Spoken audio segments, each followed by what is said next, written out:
Comment faire avec des enfants à la neige, c'est ce qu'on va voir maintenant.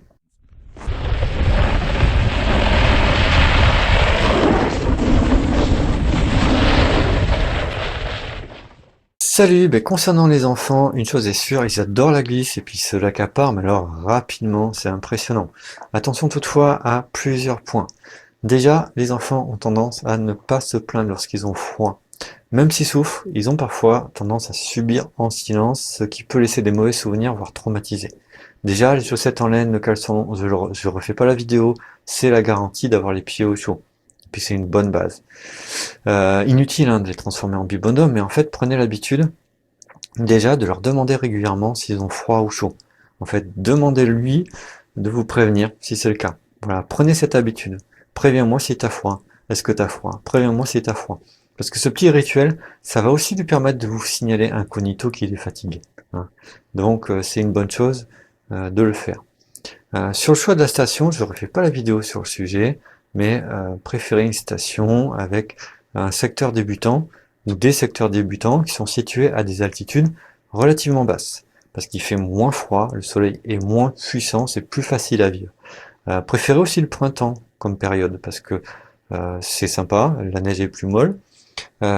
Également, un truc qui peut être intéressant, c'est la présence d'arbres, parce que la forêt, ça peut rassurer, ça laisse aussi des très bons souvenirs. Côté ski, je déconseille les bâtons. Au risque d'en fâcher certains, j'affirme d'ailleurs que depuis qu'on a des skis paraboliques, les bâtons sont devenus inutiles. Et j'ajoute d'ailleurs qu'ils facilitent ni l'équilibre, ni l'apprentissage de la glisse. C'est même tout le contraire. En snowboard, remarquez qu'on n'a pas de bâton. En ski, on n'en a pas plus besoin désormais. Je suis désolé. Au moins, reconnaissez que pour les enfants, les bâtons, c'est difficile à gérer. C'est une source d'énervement. C'est aussi malheureusement une source de blessures et d'accidents. Ça pose aussi des problèmes lors de chutes. Ça pose aussi des problèmes lors des embarquements ou des débarquements des remontées. Bref, si l'enfant veut des bâtons, pourquoi pas. Mais ne pas les lui imposer. Voilà, cette génération, elle glissera très probablement sans bâton de toute façon. Ça, je vous le prédis. Autre point, éviter la surenchère de bibelots à porter, à gérer ou qui pourrait détourner un petit peu l'attention. Supprimer de l'inutile, le dessin animé machin, le flashouille. Éviter aussi la surprotection parce que ça pourrait justement distraire l'enfant de l'essentiel. Voilà, lui permettre d'être bien, concentré, attentif à ce qui se passe à l'instant présent. Voilà, on est à la montagne, c'est pas pour regarder ces skis princesse bidule ou voilà. Donc, allez à l'essentiel, supprimez le superflu. Plus généralement, vous remarquerez sans doute qu'en fait, les enfants, ils ont tendance à ne pas faire de virage. En ski, ils font un genre de chasse-neige tout droit à une vitesse folle. En planche, ils font du quasi tout droit avec la planche un peu ou carrément de travers. Donc ça fonctionne, mais en fait c'est instable, ça offre très peu de contrôle, c'est fatigant, ça fait travailler les articulations de travers par rapport à l'effort, donc ça augmente le risque de blessure, etc. Bref, c'est pas génial.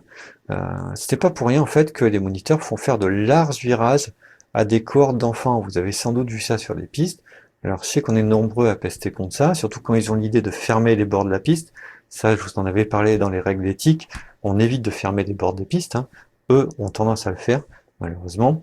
Mais c'est quand même un exercice fondamental pour les enfants et c'est un exercice qui est nécessaire. Ils ont besoin d'apprendre à faire des virages. Ils ont aussi besoin d'apprendre que le virage en soi, c'est marrant, c'est sympa, ça offre des bonnes sensations et que c'est amusant. Donc, ne pas laisser les gamins partir devant au galop en essayant de les suivre. Faire comme les moniteurs, pareil, les faire suivre derrière. Voilà, il n'y a pas le choix, c'est derrière. Et puis, se forcer à faire des beaux virages jusqu'à ce que eux les fassent d'eux-mêmes, spontanément, naturellement. Voilà. À part ça, inutile de les corriger sur leur attitude, leur posture, leur manière de glisser. On s'en moque. Laissez-les expérimenter, laissez-les trouver les solutions par eux-mêmes. Souvent, ils y arrivent très bien. Voilà, seule exception, c'est le regard. Le regard, ça c'est un petit peu le problème, c'est le problème d'attention des enfants. Ils ont tendance à avoir le regard ou l'esprit qui est facilement distrait. D'autant qu'il y a plein de choses à voir. Donc ça aussi c'est intéressant, c'est important, laisser voir toutes ces choses-là. Hein. On a tendance, nous, à se presser. L'enfant, il voit plein de choses nouvelles. L'arrivée d'une remontée, il y a des terrasses, il y a des machins, il y a des oiseaux. Voilà, donc être patient avec ça, hein. Donc le laisser nourrir son regard, ne pas le presser, parce que une fois qu'on sera parti à glisser, il vaut mieux qu'il soit pas distrait à ce moment-là. Et soigner, prêter attention, si vous devez prêter attention à quelque chose, c'est à son regard. Dites où est-ce que tu regardes quand vous voyez qu'en fait il est en train de bâiller aux corneilles. Et voilà, quand on voit que c'est du gros n'importe quoi, ou quand c'est après une chute, ben dites-lui où est-ce que tu regardais avant de chuter. Quand tu as chuté, où est-ce que tu as regardé? Donc ça, c'est un conseil pour tout le monde, mais pour les enfants, ça va les aider à se reconcentrer sur le regard et à éviter à l'avenir de regarder n'importe quoi quand on glisse. Voilà. Côté matériel, le principal problème, c'est en fait de réussir à accompagner la croissance de l'enfant. Les chaussures, c'est le plus délicat, mais côté planche, on a un petit peu de marge. On peut prendre des skis un petit peu plus grands. Attention, par contre, pour les skis, de vérifier deux choses. Déjà qu'on a des flancs courbes, hein, on a bien cette forme en taille de guêpe, caractéristique des skis dits paraboliques, hein, qu'on devrait appeler en arc de cercle, mais bon, qu'on appelle parabolique, allez savoir pourquoi. Donc on a bien ces flancs courbes, et qu'on a des skis qui sont très souples, hyper souples. Pour les skis enfants, c'est très facile à plier, hein. À peine on pousse, ça plie, hein. Parfois, parce que les enfants, s'ils font leur chasse-neige de l'enfer, c'est parfois qu'ils n'ont pas le choix. On leur met en fait dans les pieds des planches en bois, des skis droits, enfin des trucs qui sont impossibles pour tourner. Donc vérifiez toujours que le matériel, il est bien de ce siècle, j'ai envie de dire, et qu'il est bien adapté à l'enfant et à son poids. Donc parabolique et hyper souple. Selon l'âge, le choix de la location, ça peut être la meilleure solution. Sinon, on peut glaner auprès de la famille ou des amis, même si c'est du matériel ancien, du moment qu'il répond à ces critères, c'est parfait. Il y a aussi des bourses au ski dans les secteurs qui sont situés proches des montagnes. Il y a des magasins qui sont spécialisés aussi dans la revente de matériel d'occasion. Donc, pourquoi pas s'équiper dans ces boutiques-là ou lors de ces occasions-là. Ça peut être un bon choix.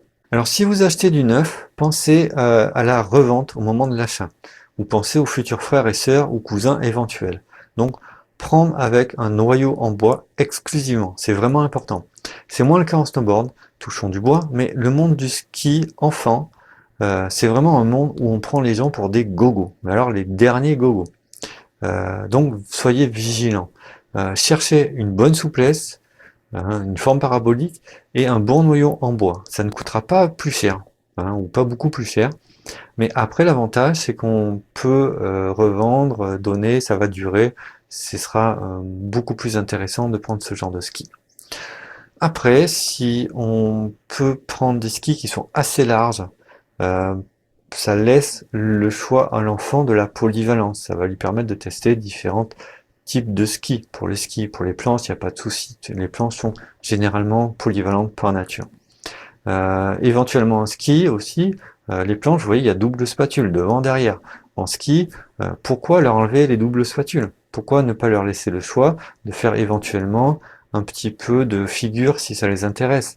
Ils enlèvent la spatule pour les skis sur les skis débutants pour faciliter le dérapage. Mais bon, à cet âge-là, on est capable d'apprendre même avec des spatules à l'arrière, c'est pas un souci.